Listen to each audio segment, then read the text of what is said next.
Okay. Hello, everybody, and happy Thursday. Happy first day of the NFL, right? That's a big day. Excited to be able to watch the second half of that Chiefs Lions game. Always fun to watch. Goff, always fun to watch. Patrick Mahomes. So, start with that. Um, really can't wait for the opportunity this weekend. Head down to Starkville. Haven't been there in about 25 years. So it'll be good to be back down there. Certainly looking forward to the challenge. What a great challenge it's going to be. I know that our defense is certainly really excited about the chance to play this team and do everything they possibly can to continue the way they played last week. I thought they did a great job swarming the ball, playing with great effort, playing with great, really tenacity. So looking forward to seeing them. Expect everybody to be able to play on defense, Stooks being day-to-day, but everybody else should be all good there. We obviously know Gunner will miss the first half. Offensively, we know we got a great challenge ahead of us. I think Coach Arnett does as good a job as anybody in the country on defense, and we certainly know that it's a very difficult defense to attack. We had our worst game against them a year ago. I think we only had 316 yards or something to that effect. So we need to be much better there offensively. And then they provide a huge challenge in the kicking game. Their returners, both kickoff returner and punt returner, are elite. And we have to have our coverage units at the highest level. And then I saw that their kicker was the SEC Player of the Week. So clearly they made two 47 or 49-yard field goals.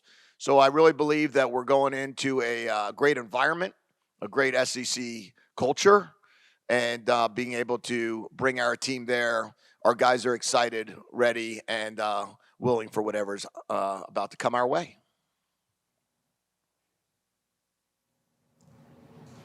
Right. So you mentioned Stoops' availability. What about guys on the offensive line? Yeah, I think the only one that's day-to-day will be R.J. Polito. Still working through that bike incident that we talked about. Everybody else is ready to go. Depth chart won't change. Starting group will all be ready to play. If he doesn't go, it'll be Sam? Yeah, right now, if he doesn't go, we're working through a couple of combinations, whether that be Sam and Jonah, whether that be Jonah and Joe, whether that be Jonah and Leif. All three of those combinations are all working together right now. If RJ won't be able to make it. But we probably, looking at Joe Borjan and Jonah, are a pretty good combination over there. They bring great size. And otherwise, it will end up, or we'll go with Jonah and Sam.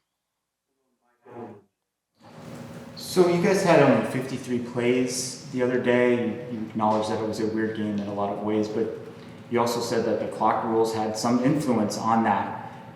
Moving forward, do those clock rules change anything that you do? Do they influence the way that you call games, how much hurry up you use, et cetera? Yeah, well, we had 53 plays, but we averaged 9 yards a play. So we were, I think, fifth in the country when it comes to yards per play, where we are after the week one. So I think we would have had more plays if we averaged less yards. I'd prefer to average more yards and have less plays.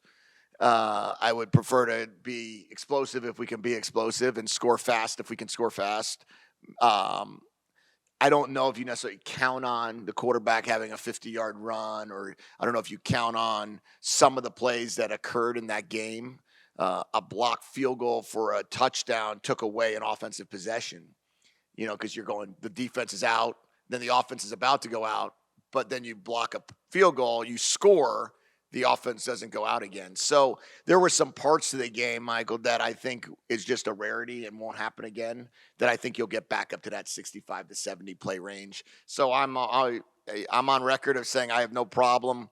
As long as the game was 3 hours and 11 minutes, which it was, that's what an NFL game averages, about 3:15, and I think that's what a college game should average as well.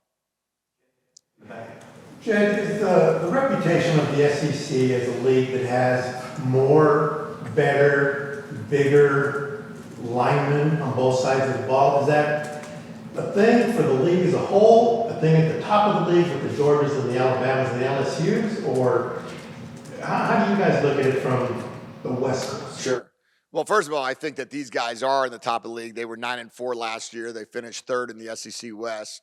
So I think they are in the upper echelon of SEC teams. I think that there is something. I made the comment a year or two ago about how you grow up eating will determine the size that you are. And if you're going to recruit a lot of California kids, they grow up with certain nutritions there in the cafeteria, that there's certain nutritional value of the vegetables and the things that they eat. They're not eating the same type of foods as they're eating in the South. And there's bigger guys in the South. There just is. And there's bigger guys in the Midwest. So you have to be able to recruit those areas if you're going to be able to be as big as they are. You're going to have to recruit, some of those guys in the Ohio, Michigan area to be able to bring in the big guys on your program. We have a really big team right now.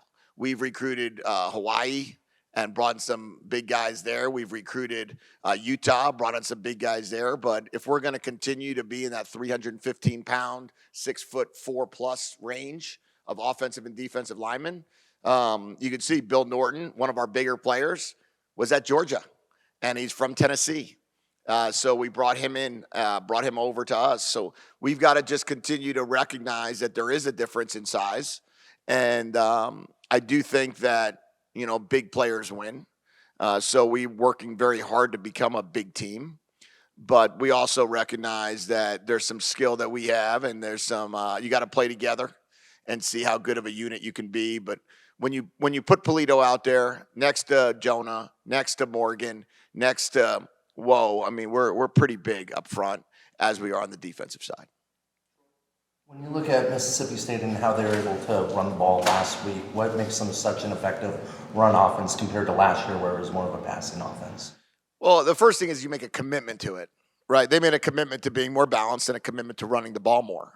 That's where it starts, right? Coach Leach did not have that same commitment. His commitment was to move the ball. He used to always say balance was getting the ball into all the playmakers' hands, not balance of run pass. So that would be the first thing I would say. Second thing is schematically they've changed from a year ago or the years ago for as long as Coach Leach was calling the games, was that they've decided that they were going to be more two tight end sets. They were going to be more pin and pull. They were going to be more gap scheme. They were not afraid to run the football and bring guys across the formation and bring more size onto the field, not just spread it out and have four receivers out there with no tight ends. So I would just say it's more of a concerted effort. They're going to run the ball. They want to run the ball. They want to be more balanced. And you could see it from last week when they, I think, hit that 300-yard rushing mark. Noah Fifita has played, I think, 4 games since he's been here. I think all of those appearances have been in the fourth quarter of games that were kind of decided at that point. There was that one play against Washington, I think, where he had to go in. But, Jaden did have to go to the tent at one point during the game. What's your comfort level with Noah if he had to go in for an extended period or at a point in the game where the game's still under balance? Yeah, I would say every week my comfort level with Noah gets greater and greater and greater and greater. He is, he can run a practice, no problem. If we have to give Jaden a day off, no problem. He walks in there and he has incredible ability to communicate the play. He has a great ability to get in and out of a huddle. He can make all the throws. He knows exactly what we're getting defensively. I would say where Noah's continuing to grow is when you get into those scrimmage settings. As what does he do in training camp scrimmages or some of those other ones that, it's good on good, ones on ones. What does that look like? Where Jaden has so much experience. Jaden can make plays outside the framework of the play better than most. Jaden was, one throw away from having his highest career QBR. I think he was at like 225 until he threw that one interception to end it and still finished 14th in the nation. So I would say I feel very comfortable with Noah. He knows the offense inside and out. The team feels very comfortable with Noah. He throws a very good ball, as we know. And the team is excited that we have both those quarterbacks at any given moment. Jedd, your DBs were much more physical than maybe what we'd seen in the past, just across the board, from Irby to Stooks and obviously Gunner, Takara, Price. What did you like about that, and what's that going to do overall for this defense? Well, I loved everything about that. I want us to be as physical as possible. We're going to have to be extremely physical this week.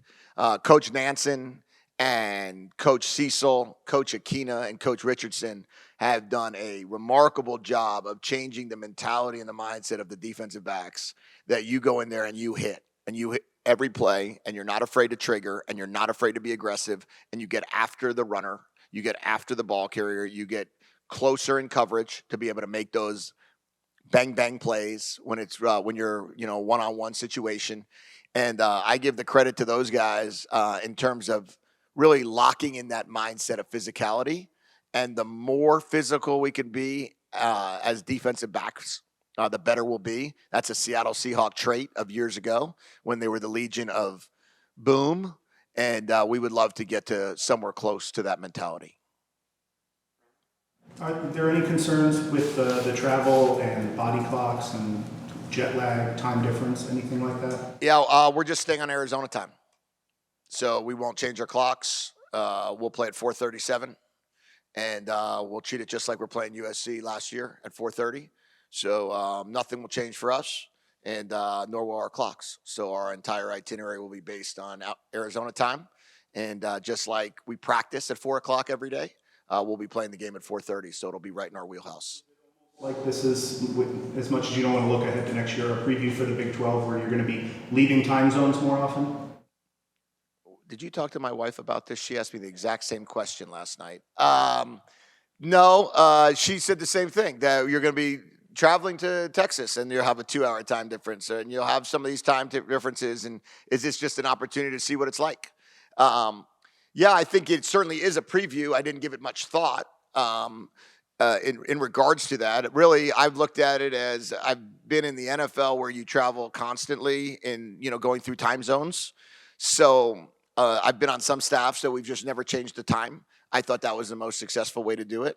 So that's the way we're going to do it, that we're just going to live off of our body clock. It's only a 1-day trip. If we were taking a 2-day trip, we would change the clock and, make decisions on that. But by the way we're doing it, we just are keeping Friday exactly Friday, Saturday exactly Saturday, and not worrying about anything other than kicking off at 4:37. Okay, that's our time. Thank you.